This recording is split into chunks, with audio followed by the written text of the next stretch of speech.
Okay, good afternoon, everybody. Thank you for coming, and I would also like to thank the presence of the guests.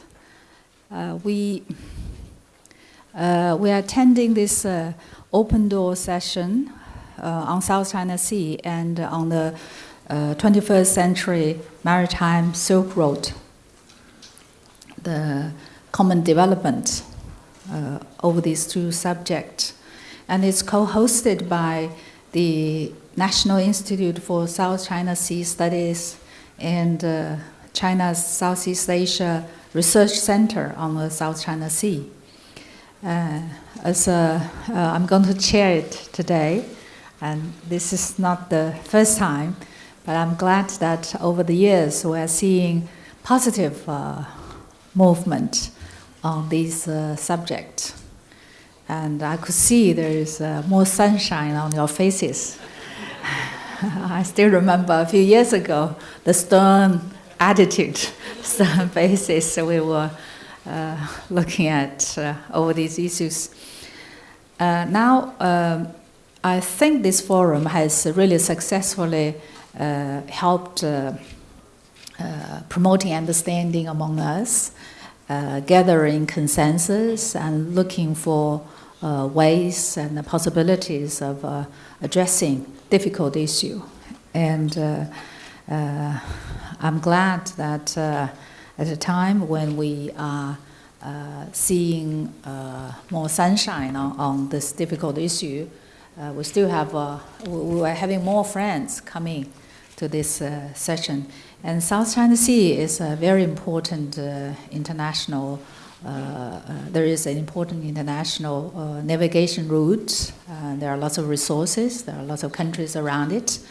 And there has been the center of debate over especially over the past year. Now we've come out of those difficult time, and we've just heard the announcement by our foreign minister on the 8th of March when he was making a press conference about the progress made on the COC discussions. And there is a clear mentioning from the foreign ministry. I'm sure you must have heard from the vice foreign minister during our closed-door meetings that it's hopeful that there will be progress within this year. And being a diplomat, I know when the diplomats say there is a hope, they must already have had it in their pockets. So I'm pleased, like everybody here, about the progress. And well, I'm also glad that our organizers has put the Silk Road, Maritime Silk Road development into our discussions, giving us a wider scope for discussions about cooperation in this area. Now we are having this we're having this open door meeting after 2 rounds of closed door meetings, and I'm sure our participants have a lot to share with you. So without further ado, I would like to start the first statement by our 5 guests. And as we said that we would want our speakers to keep their statement under 8 minutes so that we can have more time for interactions. If they don't keep to their timing, you could indicate, help them to stay within the limit and abide by our discipline. Our first guest is Dr. Surakia, chairman of APRC and former Deputy Prime Minister of Thailand. And he is very experienced. During his time in office, he was very keen on promoting the turning conflict into opportunities of cooperation. So let's welcome Your Excellency. Yes, please. Madame Fu Yin, Excellency, the Chairperson of the Foreign Affairs Committee, National People's Congress, People's Republic of China. I'm glad to have a chance to see you again after the first time several years ago when we had this session here, and at that time it was a closed session. This time, Excellency Madame Fu Yin has been very kind. She's giving us 8 minutes. Last year, she gave us 3 minutes. Excellency Dr. Wu Shishan, President of National Institute for South China Sea Studies, China. Your Highness Prince Norodom Sirirut from Cambodia, Excellencies, ladies and gentlemen. First of all, I wish to thank the National Institute of South China Sea for giving me or inviting me to this sub-theme of the Boao Forum for Asia Annual Conference 2017. I am very proud as a member of the board of the BFA to be participating in this particular session. Despite the pre-arranged schedule today in Bangkok, I decided to cancel it in order to attend this particular session. One of the major tasks agreed by the Asian Peace and Reconciliation Council, or the APRC, that I'm the chairman, is to engage in quiet diplomacy to work towards preventing any escalation of disputes and the deterioration of the situation in the South China Sea. So since 2014, both myself and the Council have been actively engaged in quiet diplomacy to promote functional cooperation as a way out to prevent further deterioration of the conflicts in the South China Sea and to preserve the South China Sea as a peaceful major maritime thoroughfares for the East and Southeast Asia and for the prosperity of Asia and ASEAN, especially the ASEAN Economic Community. Apart from me taking part in several meetings and engaging in quiet dialogues with leaders, ministers, and decision makers of all South China Sea littoral states, the APRC also organized several academic seminars to promote functional cooperation in the South China Sea. Ambassador Hasim Jalal has participated in some of those, including Secretary Rafael Rotilla, such as the one in Yangon in 2014 and the one in Vientiane in July the 12th last year. Functional cooperation in the South China Sea in the APRC context is meant to cover wider activities than just cooperation of natural resources, especially wider than the sharing of the hydrocarbon deposits in the maritime disputed areas. But the South China Sea is the areas of multiple claimants, with maritime overlapping claims of multiple states. The functional cooperation which the APRC has in mind could be any area of cooperation that each pair of the states in dispute could find an agreement upon as the most suitable area of cooperation for both of them. It should be any cooperation whose modus operandi will not be too complex to be put in operation. Any cooperation that would not necessarily require any well-defined maritime area to operate, and any cooperation that would likely to benefit mutually the people of both sides. Apart from the areas of management, conservation, exploration, and exploitation of the living resources, the protection and preservation of maritime environment, and the scientific research as provided in Article 123 of the UNCLOS, the UN Law of the Sea Convention of 1982. There can be other kinds of cooperation, ranging from the fishery cooperation to maritime tourism cooperation, humanitarian cooperation, seismic survey, or even maritime search and rescue for disaster relief, crime combating, and so on and so forth, that parties could agree upon which would be mutually beneficial. As envisaged in both Article 74, Paragraph 3 and 83, Paragraph 3 of UNCLOS, pending agreement, parties of the overlapping claims could cooperate or coordinate to arrive at some kind of mutual benefits as what is called provisional measures. And if the benefits are great enough, such provisional measures could even be prolonged to benefit both parties and could even be preferred to continuing futile negotiations. There remains, however, the question of how to commence the process to initiate functional cooperation in the South China Sea.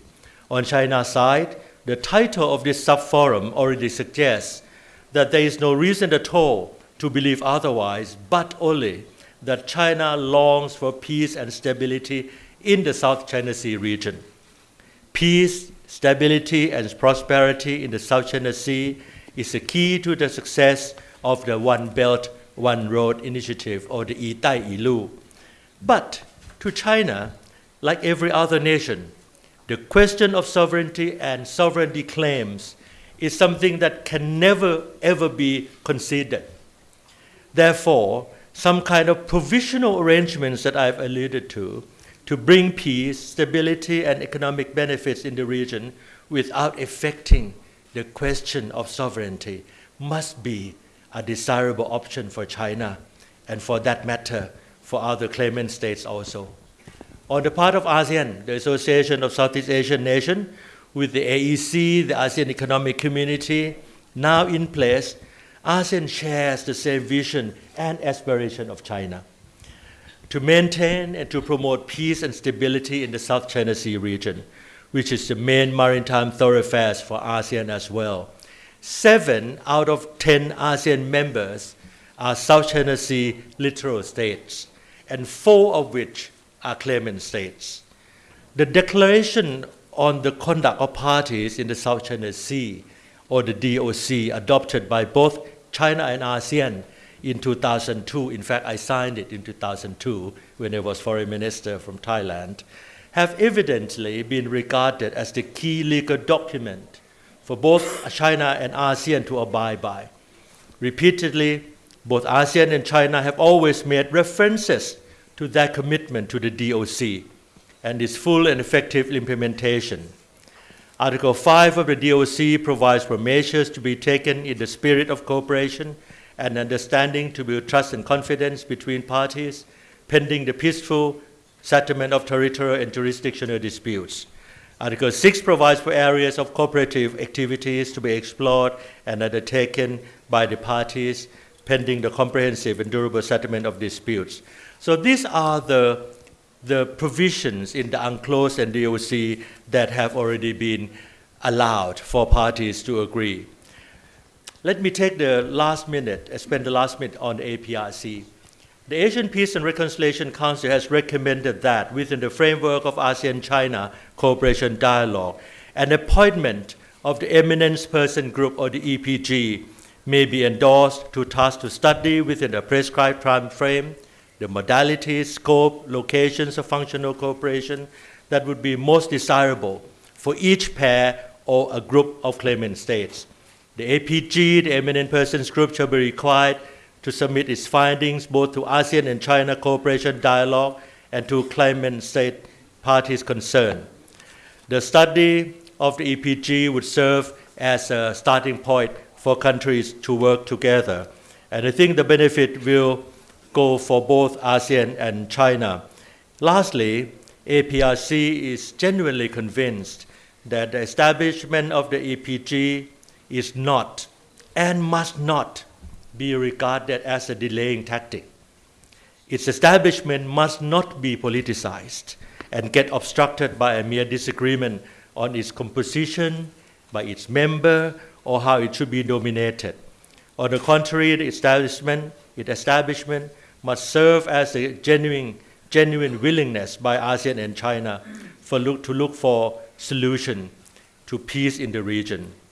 The eventual agreement within the ASEAN-China framework for the establishment of the EPG will prove the maturity of the dialogue between ASEAN and China and the effectiveness of the DOC in cooperating and solving the prolonged South China Sea agreement. Thank you very much. Thank you. Thank you very much. Thank you. The message is very important: cooperation, the essential words, and also provisional measures. Thank you. And we decided about the 8 minutes limit of discipline, but we got to mention the punitive measures. But our next speaker is Professor Zheng Yongnian, who is well known for his deep analysis of the regional security and China's domestic policy and foreign policy. Let's hear what he has to say. Thank you.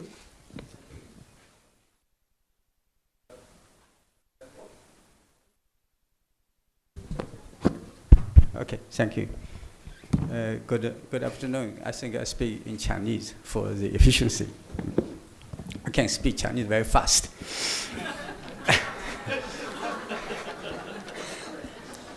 谢谢傅大师，好，也谢谢那个吴院长邀请给这个机会，就南海问题谈我一些看法。今天我想，因为我是研究中国的，我想围绕着中国作为大国，在这个南海问题上能扮演什么角色？谈3点看法。第一点看法呢，我是觉得今天我们昨天下午、今天上午一直在讨论，把南海问题放到"一带一路"的框架里面来谈，我觉得就有非凡的意义，是吧？非凡的意义。因为自从邓小平提出这个国之主权争议共同开发，我想已经有30-40年了。但实际上，我们现在就是说的多，做的少，或者做不起来。主要为什么呢？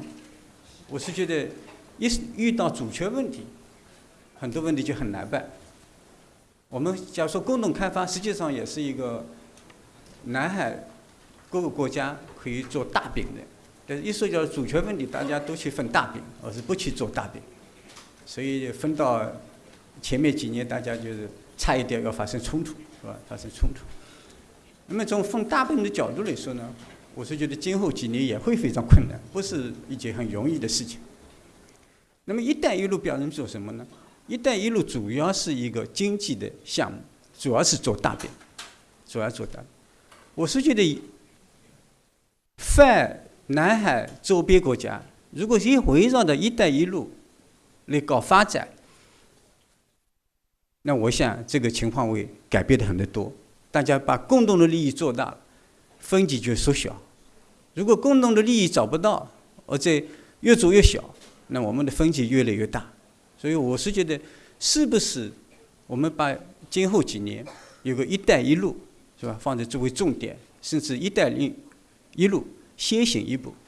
那么现在呢，我觉得"一带一路"也是一个对中国来说一个重大的机会，因为我们不仅中国不高兴域外大国，尤其是美国的干预，我想东南亚也有很多国家，一方面希望美国的帮助，但另一方面对美国的过度的干预，他们也是很担心。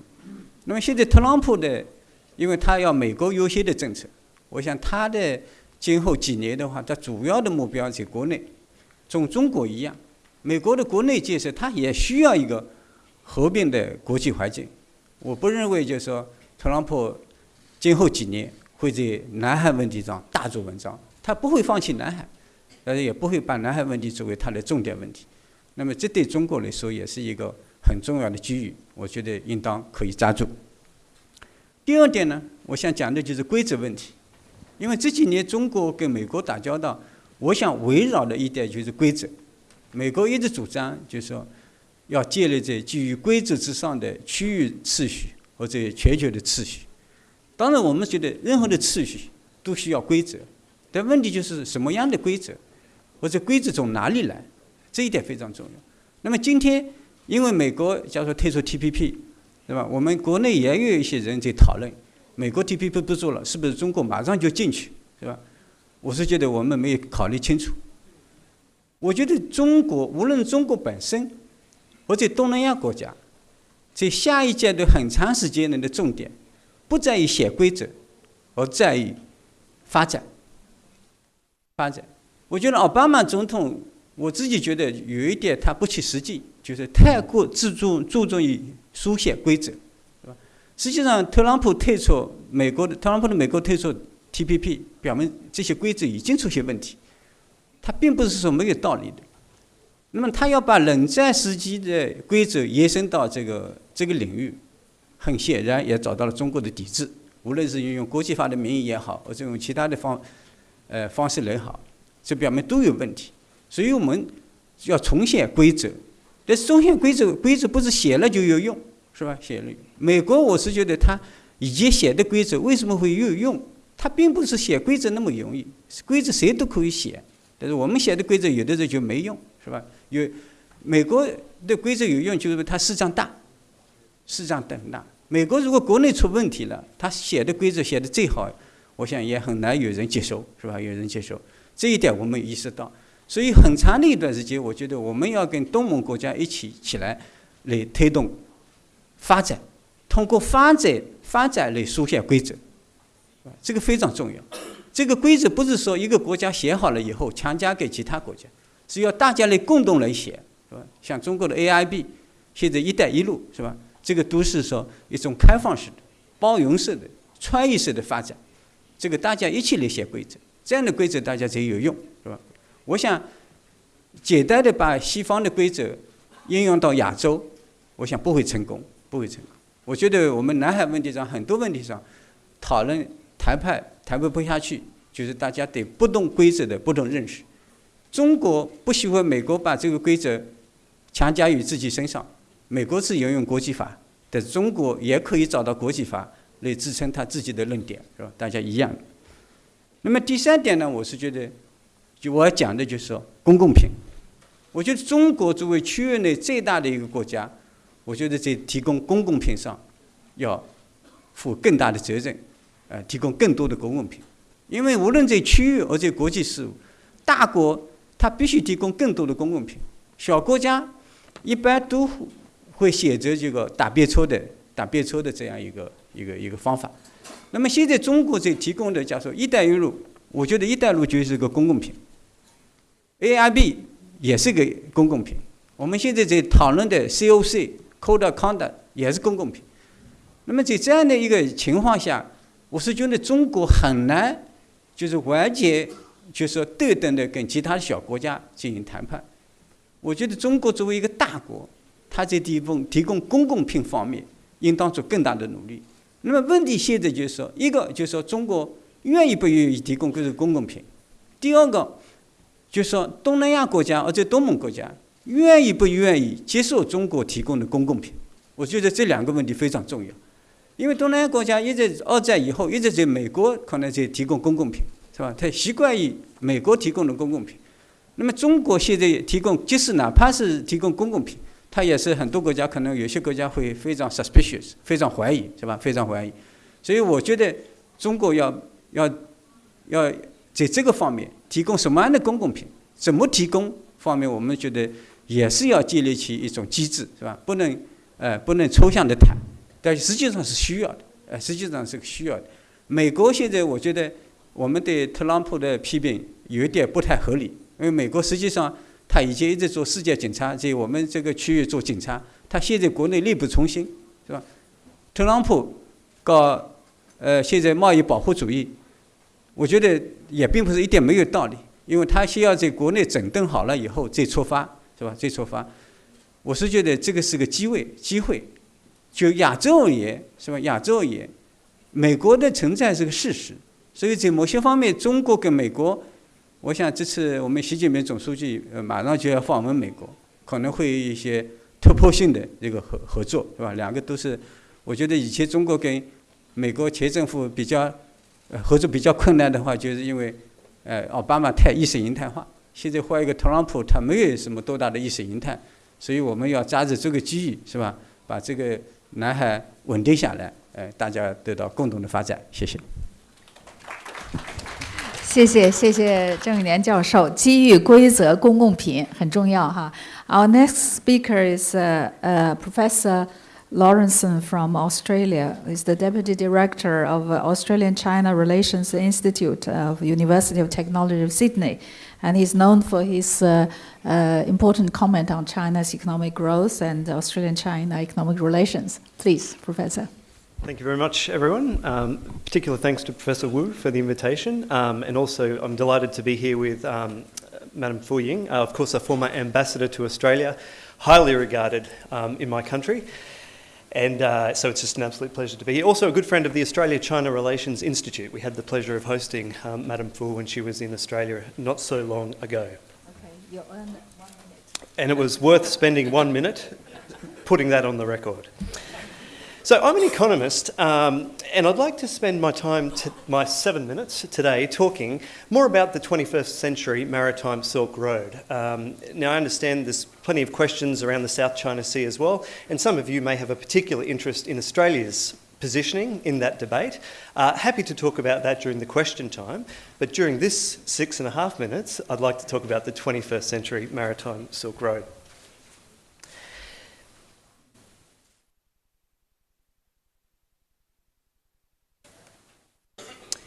First of all, let me tell you why this proposal is a welcome one, and it's certainly something that the Australian government, and not that I'm a representative of the Australian government, by the way, I'm an academic, but why many people in Australia, including the government, certainly see some positives in this proposal. This is the way Australia's trade looks with the region. These are bilateral average tariff rates between two countries, between Australia and many prominent countries in the region. Now, you'll notice that 20 years ago they were relatively high, an average of about 15%. They've come right down, right? This is a very, very good news story. This is a result of multilateral tariff negotiations over the last 20 years. There's nothing wrong with here. But look at the next slide. This is where the problem is. Trade gets stopped not just by tariffs. It also gets stopped by extremely high transportation costs, behind the border non-tariff barriers. All these sorts of things stop mutually beneficial trade from taking place. This data shows what's happened to all the other trade costs apart from tariffs over the last 20 years. As you can see, not much has happened, right? There's been no decline as there has been in the case of tariffs. Also, look at the scale of that vertical axis. You remember the tariffs on the previous slide were about 15%, coming down to below 5%.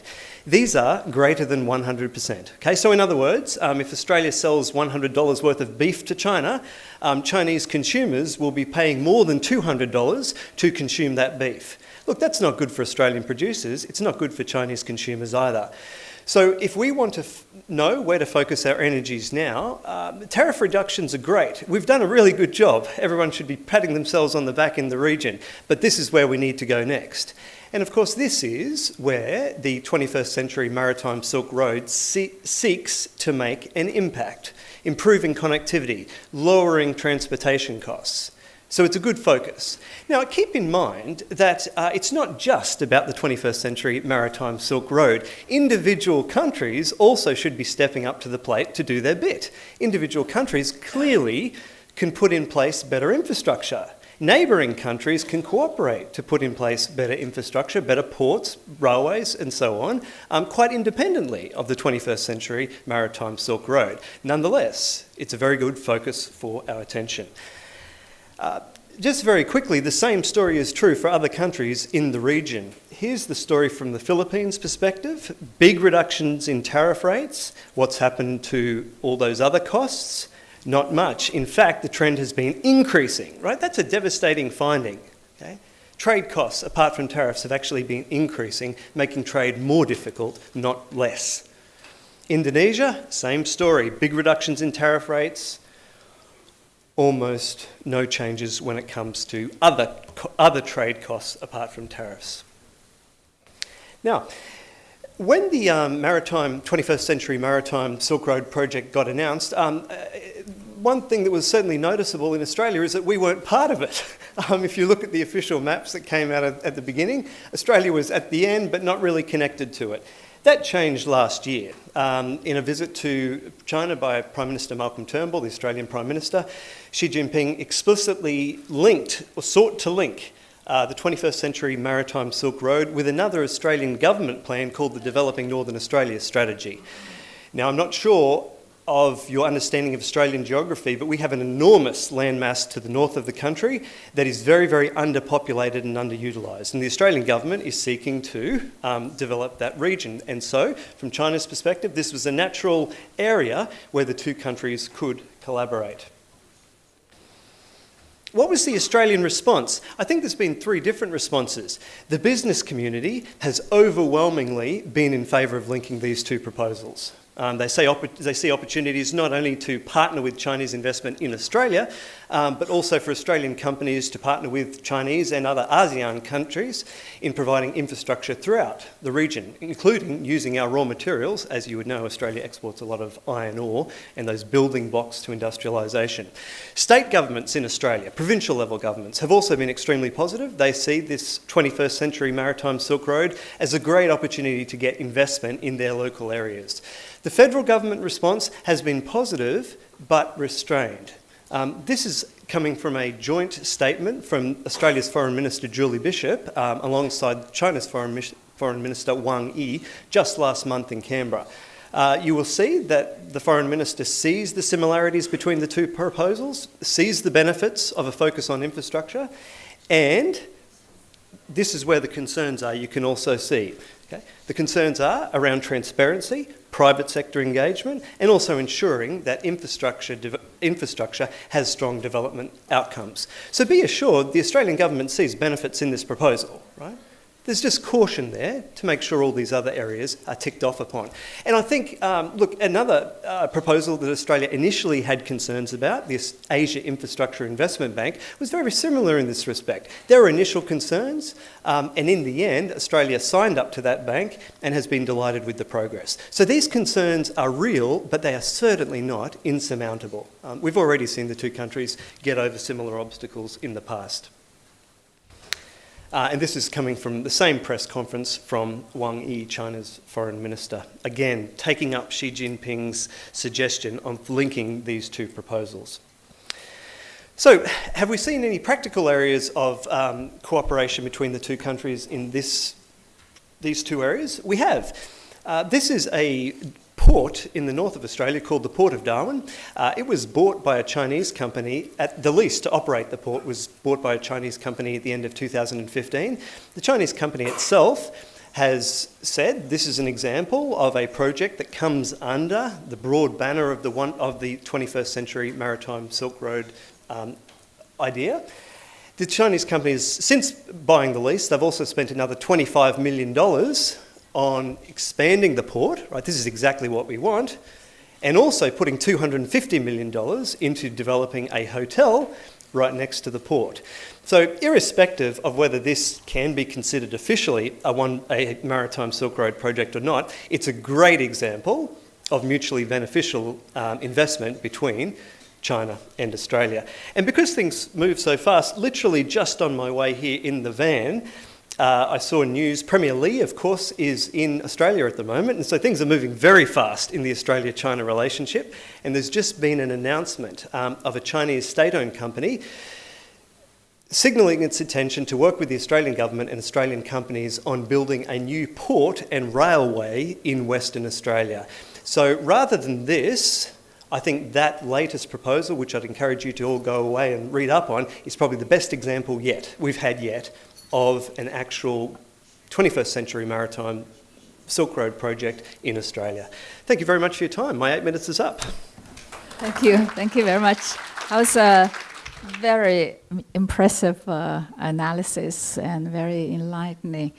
Our next speaker is Tantri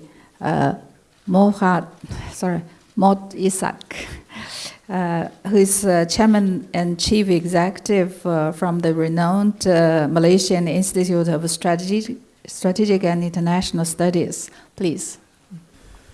Thank you very much, Madam Fu Ying.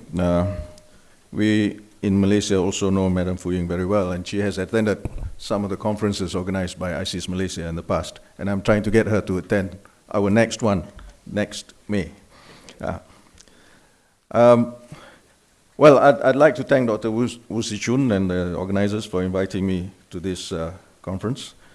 I would like to address the question of the Belt and Road Initiative, the Maritime Silk Road, as well as the ASEAN community, putting it in the context of achieving common goals, connectivity, as well as cooperation.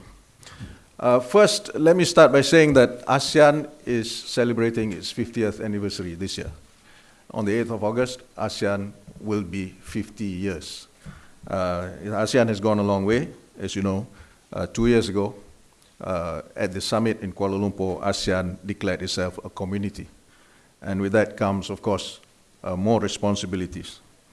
And as a further step towards this, the leaders have agreed to implement what is called Vision 2025, but there are also the various blueprints related to the 3 pillars of the ASEAN community: the political security community, the economic community, as well as the socio-cultural community. And there is also a very important document adopted by ASEAN, which is the ASEAN Master Plan for Connectivity. And this is where I think there is a strong linkage between the Maritime Silk Road, the Belt and Road Initiative, and the ASEAN community. If you look at ASEAN's relations with China, we know that ASEAN and China have had very long-standing relations and cooperation, and China and ASEAN they share many common goals, foremost of which are the goals of peace, stability, and development. This has been mentioned by Dr. Surakiart. And we know that ASEAN is one of China's strategic partners and vice versa, and ASEAN is also China's 3rd largest trading partner. And China was the first to accede to the Treaty of Amity and Cooperation in Southeast Asia, which in a way has brought the environment for eventually for the establishment of the East Asia Summit. And as we know, in the context of the South China Sea, ASEAN and China have agreed on the DOC and now are working on the COC. There are 2 important funds that China have established in regard of ASEAN-China cooperation, which to me certainly has a very strong bearing on the Maritime Silk Road Initiative, which is the ASEAN Maritime Cooperation Fund, as well as the ASEAN-China Infrastructure Fund. Let me just address very quickly 3 areas which I think would be relevant to this particular discussion. One is on maritime connectivity and shipping. To me, in furthering ASEAN-China cooperation for purposes of achieving the goals of the Belt and Road Initiative, the Maritime Silk Road, as well as the ASEAN community, as well as pursuing stability and cooperation in the South China Sea, the question of maritime connectivity and shipping are certainly very important. And these are very important areas of activity that should be given consideration. Just to put it in perspective, let me start off with a bit on the Straits of Malacca, because when you talk about the South China Sea, when you talk about trade, when you talk about shipping, the Straits of Malacca and the South China Sea are inseparable. The Straits of Malacca is about 900 kilometers long from south to north, or north to south, and it carries roughly 40% of world trade, 90% of Japan's total imports, and 80% of China's crude oil imports. And more than 200 vessels transit through the Straits of Malacca daily. There's a figure that has been quoted, which is 83,740 registered transits through the Straits of Malacca in 2016. I made a quick calculation that is about 238 or 37 vessels a day. That shows how busy the Straits of Malacca is.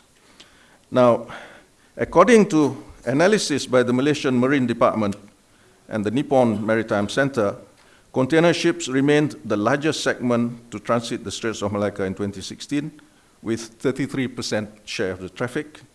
Tankers, including crude carriers, were the second largest, with 23% of traffic, and bulk carriers accounted for 12% of the traffic.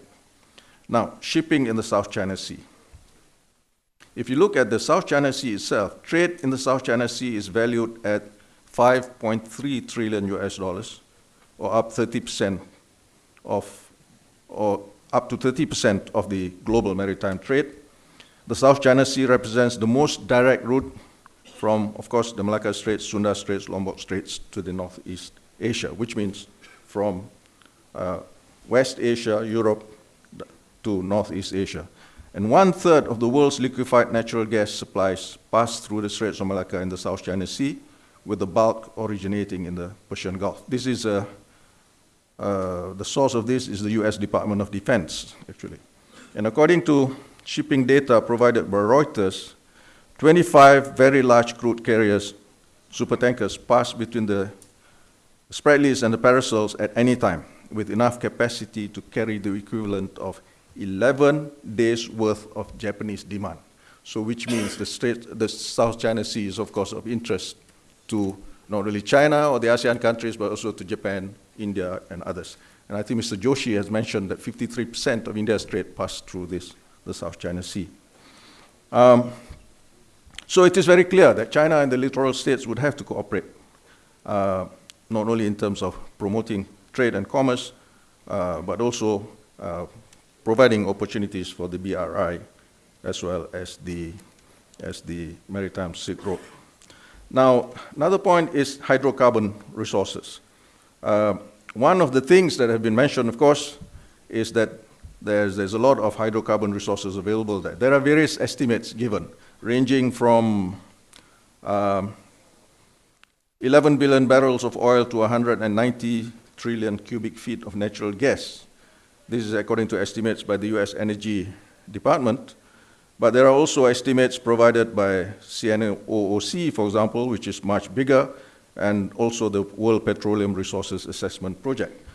But anyway, without going to those details, let me just say that, as we all know, one of the possible solutions proposed in respect of the exploration and exploitation of oil and gas in the South China Sea is through joint development. Of course, this is going to be a difficult issue, but given what Dr. Sirakiat has said, I think it is possible if we work on it. The third point I have, in the last 1 minute that I have here, is on fisheries resources. Much has been said about fisheries in the South China Sea. The point is, according to data collected by the Rhode Island University, the South China Sea covers only 2.5% of the Earth's surface, but it is home to some of the world's richest reef systems and over 3,000 indigenous and migratory species, comprising some 12% of the total global fish catch. But the problem is, according to a study by the University of British Columbia, the fish stocks have been quite depleted, and something needs to be done about this.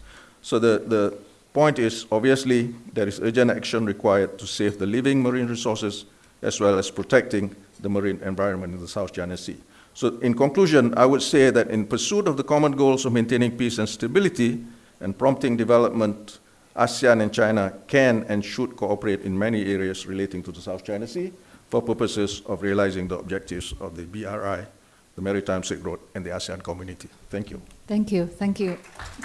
The time 3. Thank you. That was a very impressive analysis, and it also shows when we start talking about cooperation, there is so much we really need to analyze and understand and work on. Thank you. And our last speaker is Professor Wu Shichun. 吴世纯院长要用中文讲是吧？中文讲，他这个亲手创办的这个中国南海研究院，也是我们这场活动的主要主办方。吴院长呢，对南海问题有非常深入广泛的研究。所以但是我希望你还是8分钟之内能挑一点点你的知识当中一点点跟大家说说。肯定少于8分钟，谢谢傅大师。大家下午好。我想利用这个机会和大家谈一谈，如何通过推进泛南海地区的合作来稳定当前来之不易的南海和平稳定的局势。其实，在过去的2个半天里边，我们开的闭门会议已经讨论得非常深入了，所以我这里有一些观点呢，还在这里跟大家一起共享。从去年下半年开始，在中国政府和东盟国家的共同努力之下，南海地区的形势呢，呈现出降温、趋缓、回归合作的向好发展的特点。那具体讲有这么几个方面。第一呢，是中国东盟关系稳定发展，中国和其他伸缩国的关系呢持续改善。从去年9月份开始，越南、菲律宾、马来西亚等南海周边国家的领导人先后访华，坚持通过友好协商谈判，管控海上分歧，加速南海行为准则的磋商，避免采取使南海局势可能复杂化、扩大化的行动。维护南海地区的和平稳定已经成为中国和有关国家的共识。第二个方面就是中国和东盟的安全合作取得了新的突破性的进展。相对经济合作而言，安全领域的合作始终是中国和东盟合作的一条短腿。所以危机管控机制的建设应该说成效也非常显著。今年6月份前后，那么中国和东盟达成共识 ，COC 的框架文本有望出炉。从去年9月，第19次中国东盟领导人通过发表中国和东盟应对海上紧急事态的外交高官热线平台的指导方针，中国和东盟在南海地区适用海上意外规则的联合声明2份成果文件已经发表。COC 的磋商加速和这2份文件的签署，应该说拉长补齐了中国和东盟安全合作的短板，对于增加政治互信、管控海上争端、避免潜在的危机和冲突、稳定南海局势具有重要意义。第3个方面是中国和南海沿岸国合作成果显著，而且合作的领域也不断扩大。中国和菲律宾这个渔业合作领域正在顺利推进。中国和菲律宾海上的合作联合委员会已经成立。中国和印尼的海上联合执法机构已经举行了首次的工作会议。中国和越南已经这个两国的海警也签署了合作备忘录，并且举行了第1次会议。所以这些领域的合作表明，合作已经成为当前南海地区形势发展的主旋律，是大势所趋，人心所向。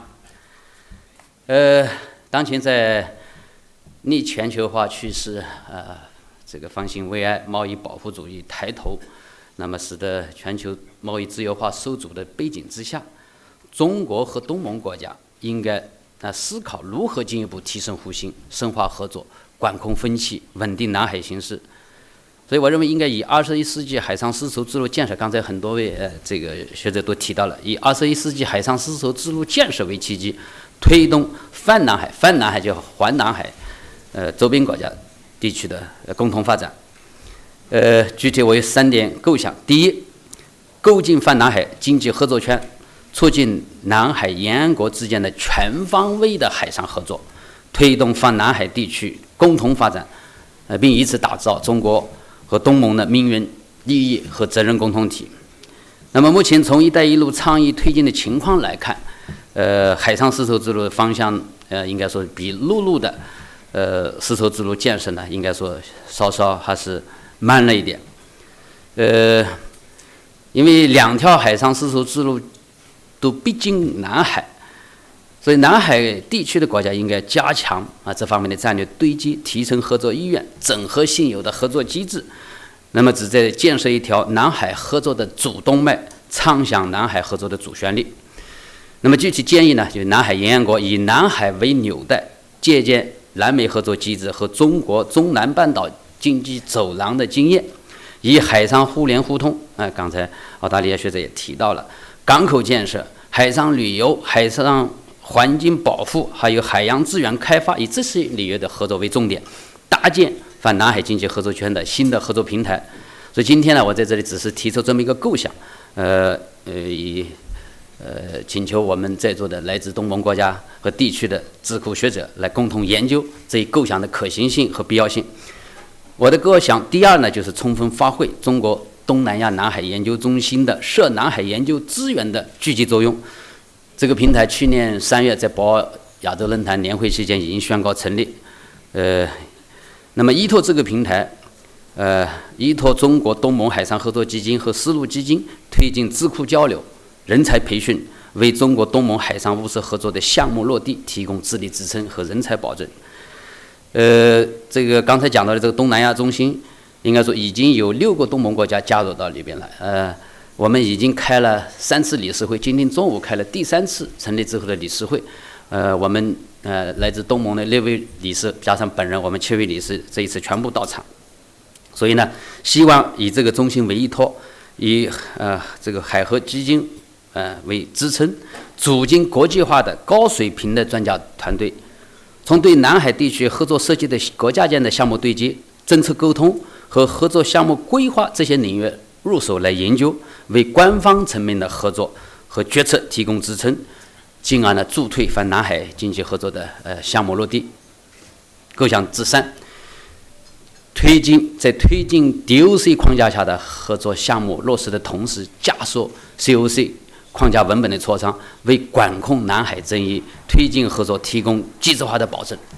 因为当前框架文本应该说只是 COC 磋商中的一个重要的阶段性成果，那么在随后的磋商和谈判任务应该说更加繁重。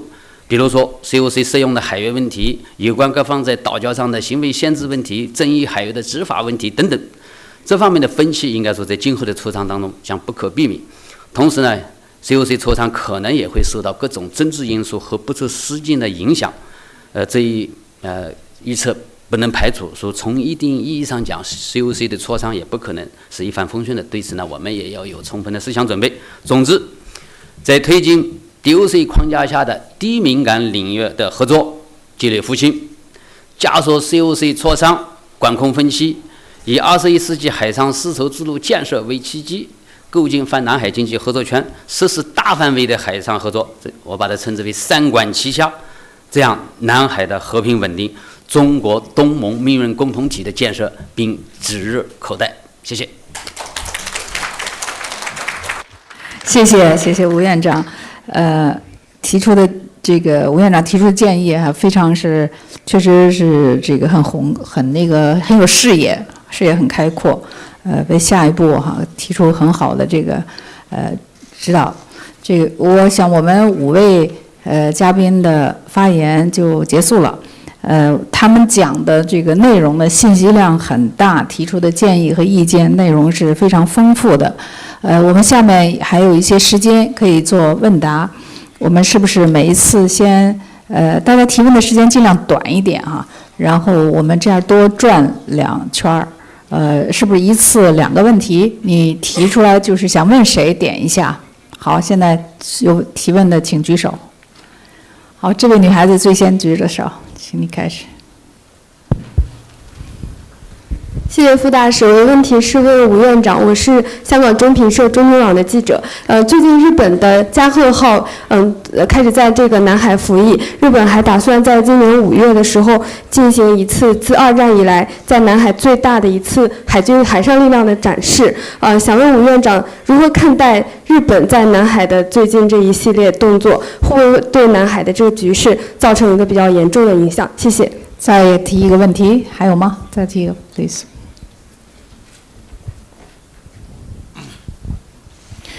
刚才那个吴院长呢特别提到了这个泛南海的合作，我的确觉得这是一个，就是把过去我们说各自争议共同开发的这个构想继续一步往前推进的一个思路。的确，我看到这个东南亚国家之间其实跟中国除了这个新的产能合作这个方面的之外，另外呢也可以看到实际上新经济也有很多的合作。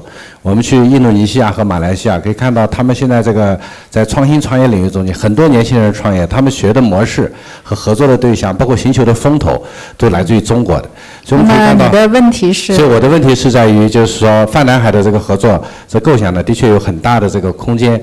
所以当我把这个问题给到这个我们一个是郑永年先生，还有一个是我们来自于泰国的那个沙天泰先生，就是站在东盟国家的这个角度来说，可能对于这样的泛南海合作的这种构想，包括“一带一路”未来进一步能够变成一个多边的接受的一个有约束力的国际合作构想的这种方向，就你们会怎么看？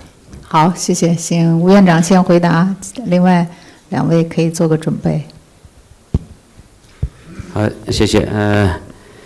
确实是这个，我在去年年底预测2017年南海形势特点的时候，我当时概括了6个特点。第3点，我觉得日本可能成为影响南海形势的一个新的变数。事实上也证明了这一点。最近日本在南海问题上言论和行动应该说动作频频。你刚才提到的，它的这个可能它的未来的直升机的准航母或者新的驱逐舰都可能出现在南海地区。当然，中国方面，中国政府的立场和态度也很明显，希望日本谨言慎行因为2战期间日本曾经侵略过中国管辖的南海诸岛。所以日本的意图是什么？再重新进入南海。我想，如果说日本它进入南海是来挑事在南海争议上选边站，我想无助于南海的和平稳定。我相信中国在日本介入南海事务上面，我们也会有相应的反制措施。因为日本它的南海政策，其实这几年也是随着美国的调整，也调整了，在南海问题上面不再是中立，而是选边站，看一看菲律宾仲裁案还在其他问题上，谁与中国对抗，日本就支持谁。尤其是在仲裁案问题上面，日本跳得非常高。谢谢。Dr. Surakia. Thank you. That's a very good question. The tension in the South China Sea in the past 10 years has been up and down. Sometimes there were near clashes among claimant states, and there's been tension created by the extra-regional states as well. I mean, one of the incidents, Mr. Wu Shichun just responded. So I think that type of tension, and if it were to be a real clash, would have a great effect on the ASEAN economic community. We are getting together for the market of 10 countries, 640 million people. And also it would affect greatly the realization of the Maritime Silk Road. Because if there's a tension, if there's a clash, and the sea lane is closed, how can we advocate the free flow of goods, services, and investment, either in the framework of ASEAN or in the framework of Maritime Silk Road? So I think the best way is for ASEAN and China to find a way to work together. There are so many areas of cooperation, ranging from the so-called low-hanging fruit, like something that is not political at all, I think, like tourism cooperation, ranging from that to the joint fishery management, scientific research, maritime conservation, environmental research, all the way to joint development area of oil and gas. And there are examples elsewhere. For example, between Thailand and Malaysia, we worked together. We entered into the JDA on oil and gas in the Gulf of Thailand since 1979. We negotiate the sea boundary delimitation every year until now. But there has been no conflict, no clash, because we are happy with the profit sharing of the oil and gas under the JDA, Joint Development Area between Thailand and Malaysia in the Gulf of Thailand. So why can't we look at these examples and see how the claimant states of ASEAN and China, including other non-claimant states of ASEAN and China, can work together? Now the question would come as to what are the areas that we can work together and how? That's why we are suggesting that why don't we do things that ASEAN is used to, and that is to set up an eminent persons group, EPG, to look at this issue. The EPG can come from academics, can come from the private sector, can come from formal policy makers. I'm sure that ASEAN and China are mature enough to come up with a list of, say, 15 people, spend a year or two looking at these issues. Pending the study, no one should do anything that would jeopardize the study of the cooperation between China and ASEAN. And then we can also tell extra-regional states that we are working under the framework of ASEAN-China. So ASEAN-China governments should endorse the setting up of the eminent persons group, which is track 2. But we need the endorsement of track 1. And then the track 2 will spend a year or two and then submit the recommendation to the ASEAN-China to pick up what are the issues of cooperation that they can work together. So I think that's the approach that, if we disagree with all of you, we should help each other promoting. And I think it would be a manifestation that ASEAN and China are mature enough to resolve disputes regionally among ourselves. Okay. 这永年有。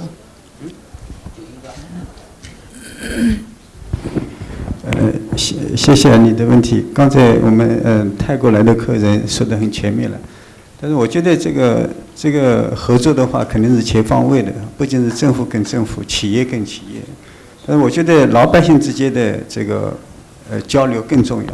我发现因为长期的历史的原因，假如说在东南亚一些国家，而且有很多人，假如说对美国甚至日本做什么，他们总觉得不用去 question 是吧？不用去提问，好像就是很自然的事情。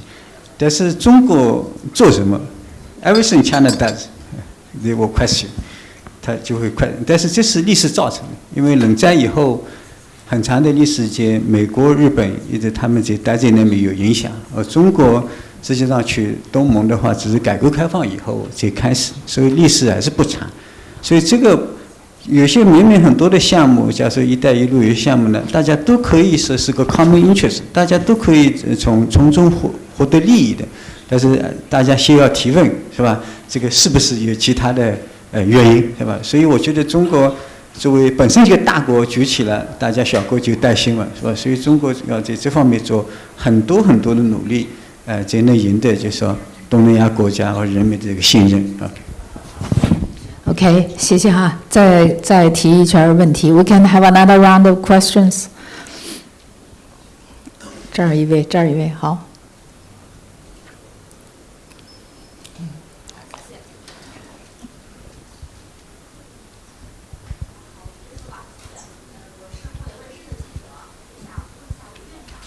接下来的南海局势做一个预测，谢谢。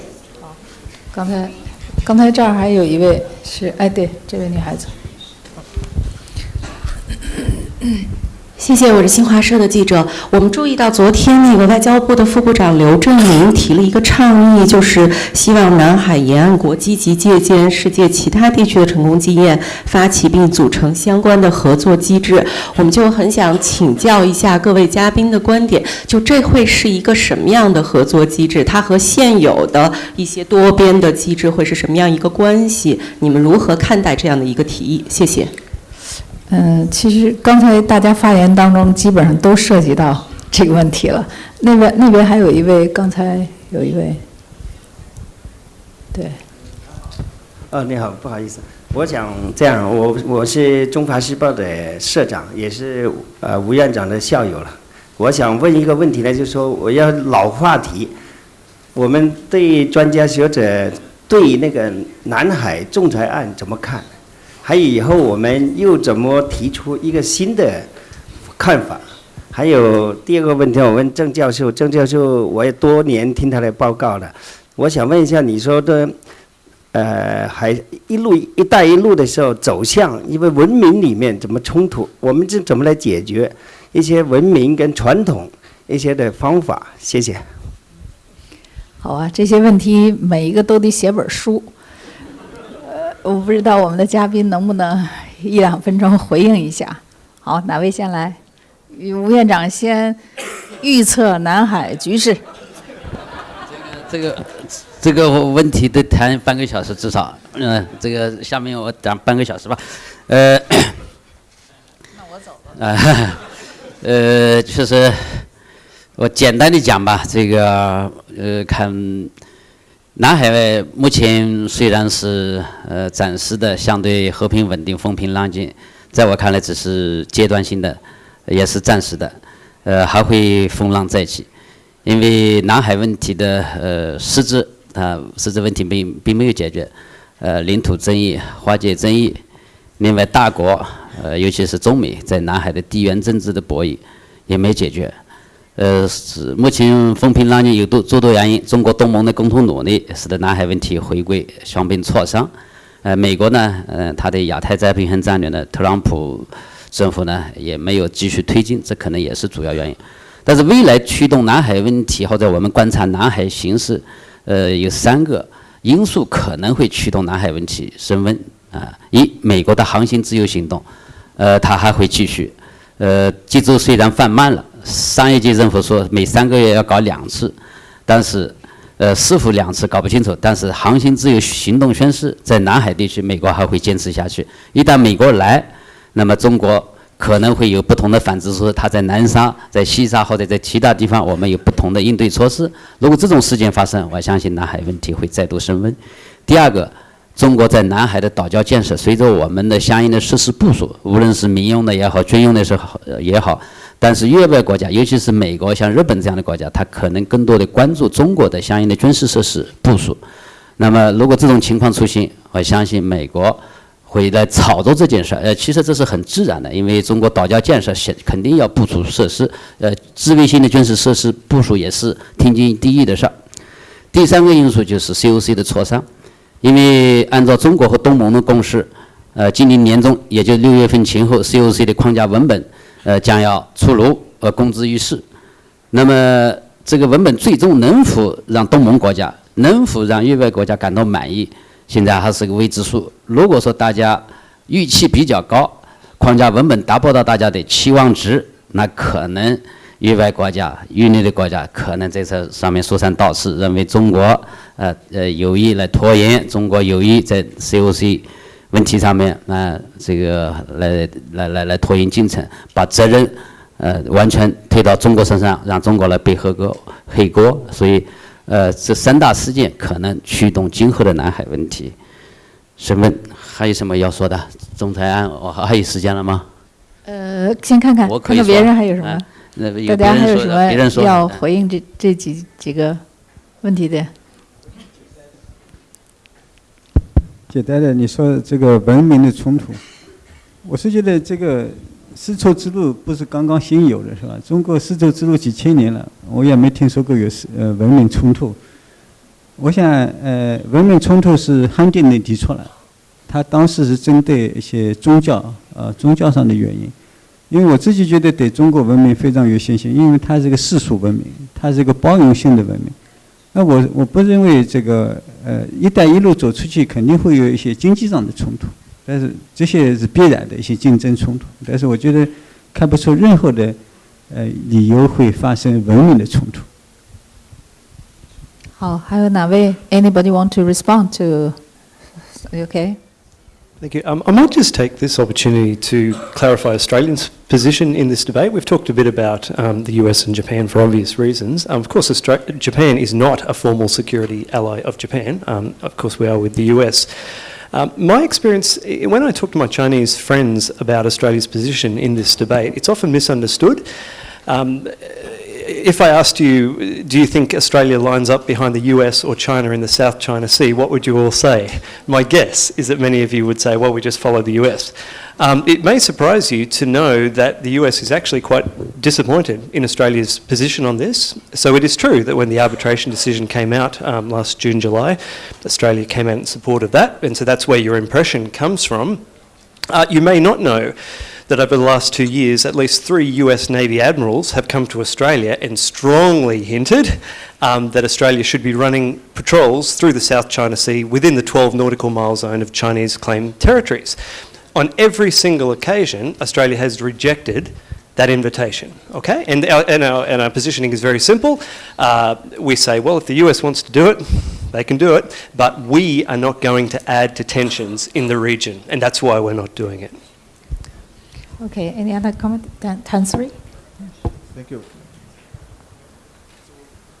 Yes. Yes, I would just like to come back to the question of the possible clash of cultures. I think I agree with Professor Zheng that we shouldn't worry about that. But I think what you're seeing in Southeast Asia is this new phenomenon, which is Chinese investments and Chinese projects coming into the countries in Southeast Asia. Now, let me give you an example in Malaysia. The Prime Minister of Malaysia visited Beijing in November 2016. A number of contracts were signed worth about 140 billion ringgit. That is roughly translated about $40 billion or so. It includes the construction of railways, ports, and other infrastructure projects. Now, this has become a serious debate in Malaysia. Why is Chinese investment suddenly coming in such a big way? Is this because the Prime Minister is worried about his political position in Malaysia? Is he trying to get help from China and so on? But I see this as quite similar to what happened in the early 1970s when Japanese investments were coming into Southeast Asia. If some of us would remember, in 1974, there were even riots in Thailand, in Indonesia, as a reaction to the Japanese coming in such a big way. Mr. Tanaka's visit, you remember. So this is something that we have to begin to adjust with, and I'm sure over time we should be able to understand each other to the extent that Chinese investors, for that matter, if they understand the cultures, the way of doing things in our countries in Southeast Asia, then things should be okay. Thank you. 我补充一下，刚才提到美国、日本，我自己的这个预测啊，有没有？我觉得在南海问题上，中国跟美国的关系慢慢会缓和下来，因为中国跟美国没有直接的这个地缘政治冲突。美国关心的是 freedom of navigation， 这也是中国最大的关注。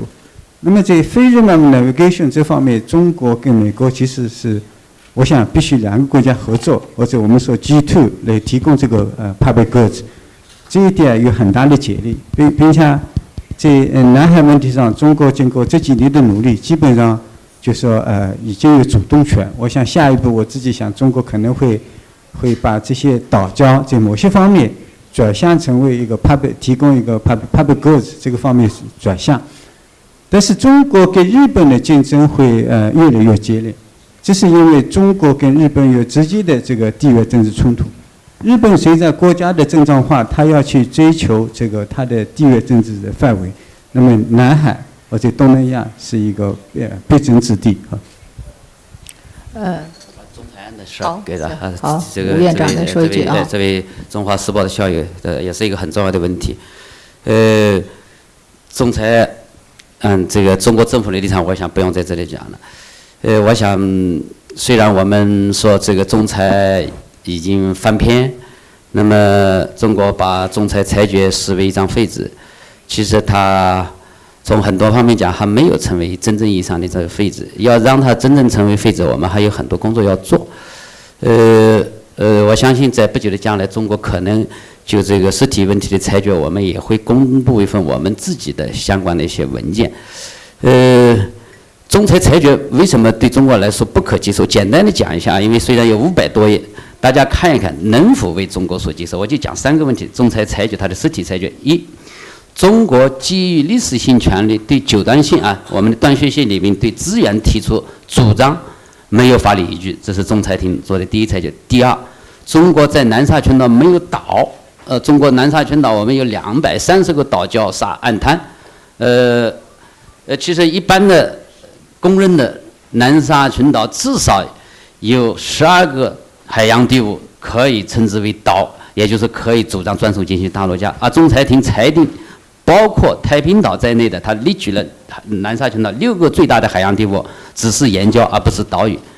这什么意思？如果说中国基于这些海洋地物来主张海洋权利，那只能在这个5个海洋地物周围划12海里，加在一起不到1万平方公里的海域，而九段线里边的整个南沙群岛的海域是多少？80万平方公里。所以这一点，第二点，第三点，中国不能基于南沙群岛作为一个整体来主张海洋权益。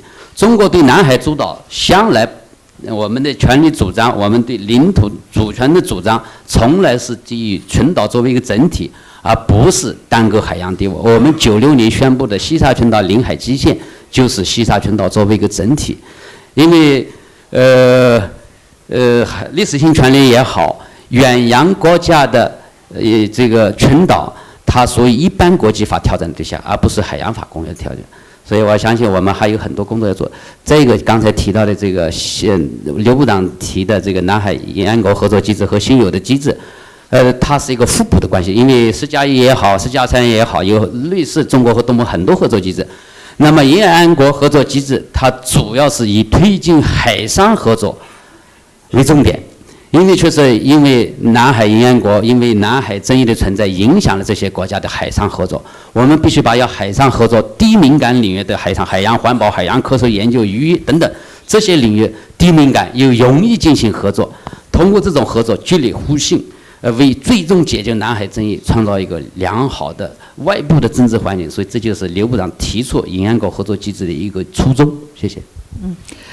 我本来答应哈，我们那个每一个嘉宾最后有2分钟去做总结，但现在看起来时间不够了，我们把2个结合起来，我们再问一圈问题，然后呢，请每个嘉宾都针对一个问题回答，同时也作为他的这个总结，好吧？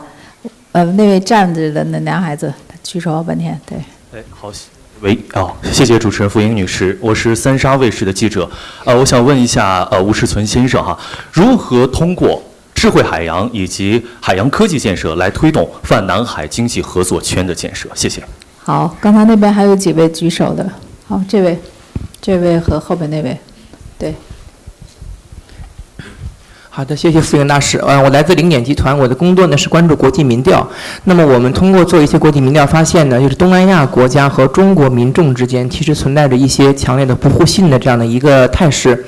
那么刚才我们谈的合作呢，有一些政府间的合作，那么是 government to government， 但是也有一些呢，就比如郑教授提到的，就是 people to people 的这样的一些合作。你的问题是？对，但是呢，我们的研究发现，很多民众之所以对中国不信任、不了解，其实是来源于媒体的一些信息。那么我们在媒体的合作方面，未来就是中国和东盟国家的这个媒体合作有没有一些其他的一些这个规划？好，后面有一位，对，后面有一位提问。我是中国工业报的记者。刚才郑柳年教授说了，特朗普不会放弃南海问题，但是也不会大做文章。这是中国的发展机遇。我的问题是，中国怎样做才算抓住了这个机遇？谢谢。刚才那边好像还有一位吧？没有了哈。这边还有问题吗？好，好，后面还有一位哈，那边可以。我是商务部研究院的张建平。那我想给这个泰国的、还有马来西亚以及澳大利亚的朋友呢提一个问题。你给谁都行。就是咱们就是叫。南海周边这些国家，他们这些国家的政府还有商界，对中国的这个"一带一路"倡议呢，现在到底是一个什么样的态度？谢谢。好，我刚才说那个话筒给谁都行。好，我这个问题，我是来自海南电视台的，我这个问题跟澳大利亚的那个院长，我是想。那个刚才您提到27世海洋丝路的建设，但是我觉得在澳大利亚，咱们目前的那个在军事的设施上面也有一些合作跟美国的关系。我觉得咱们在那个南海合作这个方面的话，在海上这一块的这个合作，中国和澳大利亚的关系，您是怎么看？在海上的合作更多一点。你刚才谈的是丝绸之路的建设，海上丝绸之路的那些港口的一些合作。那如果在海上的合作，您觉得你的研究的方向给我们介绍一下？谢谢。好。Can every one of our speakers to say something? 1.5 minutes, can you please? It's answering question as well as making a conclusive remark. Shall we start from 10?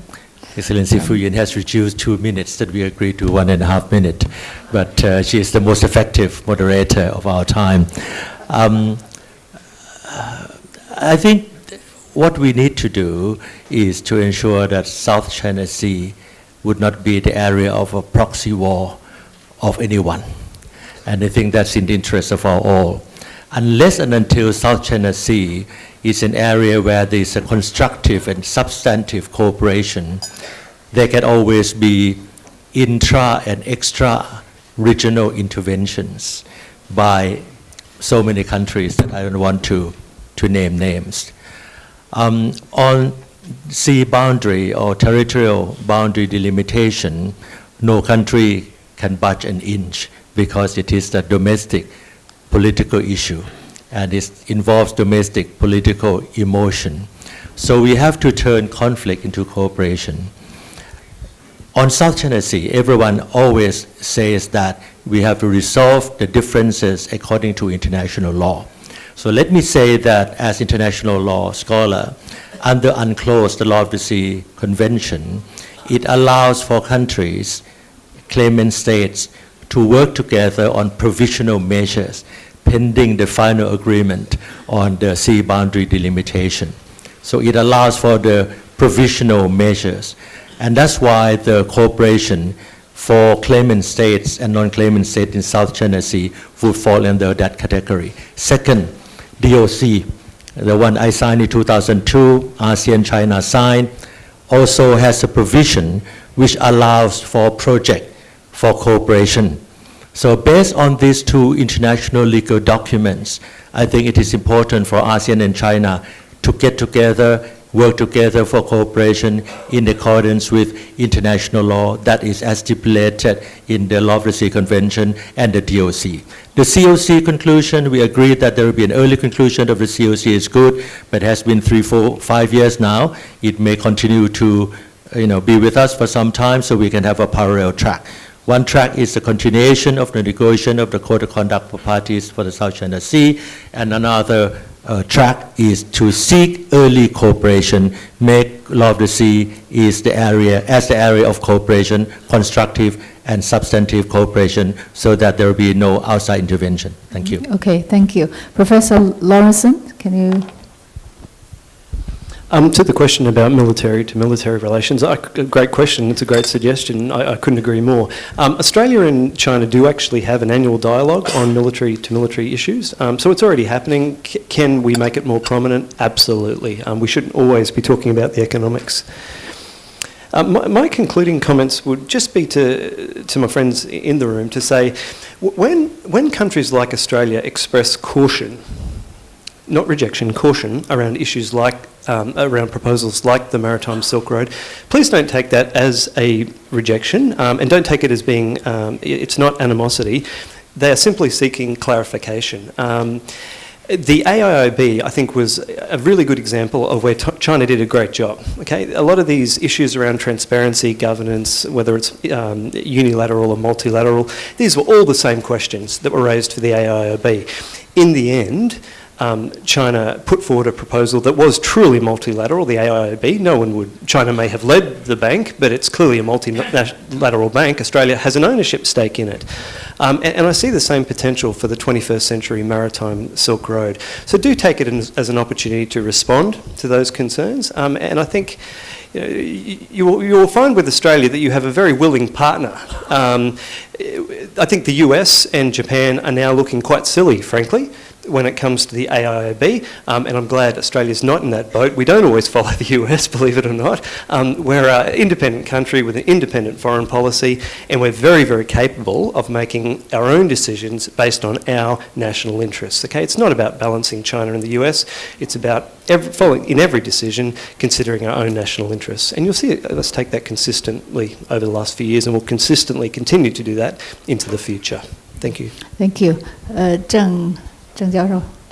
OK， 谢谢。刚才问题很多，刚才有关媒体的，我就现在非常理解为什么特朗普那么不喜欢媒体，啊，我觉得他有理由的。你看，假如说举一个新加坡的香格里拉论坛来说，其实香格里拉论坛不仅谈安全问题，还谈论其他很多的问题，但媒体只报道这个互相吵架的那一块，是吧？不吵架的就不管了。所以这表明呢，我是觉得中国跟东盟实际上，我觉得像习近平总书记所说的，实际上是个命运共同体，它是利益共同体，是吧？大家中国的变化，东盟的话，大家互相影响。但是呢，这个利益的共同体呢，没有反映到文化，没有反映到老百姓的这个 perception 上面，所以这个东西还是很多事情要做。我觉得媒体就是你想所说的就非常重要的一块，如何扮演一个正能量，是吧？不要光报道一个负面的媒体，对吧？大家这几年说安全说的那么多，实际上也没有不安全，大家感觉到越来越不安全，是吧？中国跟东盟之间那么多的经贸关系，当然没人去忘掉了。所以我是觉得多一点这个经贸的论坛，少一点安全的论坛，可能反而会好一点，是吧？安全谈多了，大家就觉得很恐惧，是吧？这个东西还是有问题。关于美国特朗普，我是觉得美国怎么抓住机遇？我是学者，我只能说这个有机遇，对吧？那么能不能抓住机遇，就是我觉得在座的有权利的人、有钱的人可以多抓住一点，是吧？我抓不住。Time 3, please. Thank you. Thank you very much. Maybe in this environment that we have now, we could also think in terms of tweet cooperation. Now, 3 quick points. Attitudes toward BRI. I had mentioned about the visit of the Prime Minister of Malaysia and how the response has been. I think generally there has been a positive response, but as our friend from Australia has said, people still want clarification, especially in the context of the Maritime Silk Road. Now, I see, as I've mentioned in my presentation, I see complementarity as well as compatibility between the ASEAN community goals and objectives as well as the Belt and Road and Maritime Silk Road. So I think it is important that ASEAN and the individual ASEAN member countries work with China in realizing this. There should be mutual benefits that we should be looking at, because we're not talking just about the maritime states in Southeast Asia or in ASEAN. There are also the continental states, Myanmar, Cambodia, Laos, for example, that should benefit from this cooperation. Thirdly, I would say that, simply say that in the 1970s, ASEAN, the 5 member states of ASEAN at that time, came up with a concept which was known as the Zone of Peace, Freedom and Neutrality. I think 50 years on, we should all be thinking about this area, this large region that encompasses the South China Sea and Southeast Asia, as well as China, as a zone of peace, cooperation and development. Thank you.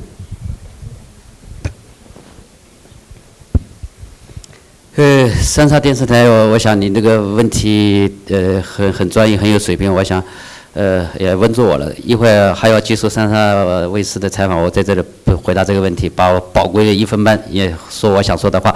我想中国政府还是应该抓住目前的有利时机，南海形势相对的和平稳定，加速 COC 的出场。因为东盟的期望值太高，所以争取即将出炉的框架文本，不要让东盟国家失望。第二呢，利用我们的岛礁的民用设施建设，尽可能多利用向本地区的国家提供公共安全产品。第三呢，海上合作。海上合作其实我们说的很多，做呢不是太多。主要的问题不是缺资金，也不是缺项目，缺的是信任，缺的是意愿。所以今天中午我们的理事会我们已经达成共识，这个我来自东盟的6位理事，他们很快将提出利用中国东南亚南海应用提出一个为本地区国家所都能接受的一些海上合作项目，然后呢，由我来负责向中国东盟海上合作基金来申请经费来支持这个项目。我相信经过我们的共同努力，有望在海上合作能够取得新的突破。谢谢。好，谢谢。我们的时间也到了，非常我们的时间把握的还是不错的。今天大家谈到了很多内容，谈到了合作，建立信任。在解决问题之前，我们可以采取一些临时性措施。我觉得最主要就是大家的所有的注意力都在往这个对话合作的轨道上的推进，这是一个很重要的一个很好的一个兆头。另外呢，我们作为在场的中国人，可能跟我一样哈，我们还有一个收获，就是我们应该认识到，当别人对我们的意见提出保留或者谨慎，或者是没有马上接受的时候，我们不要以为别人是在反对我们，而是很可能是因为人家没有听懂，没有搞清楚我们什么意图。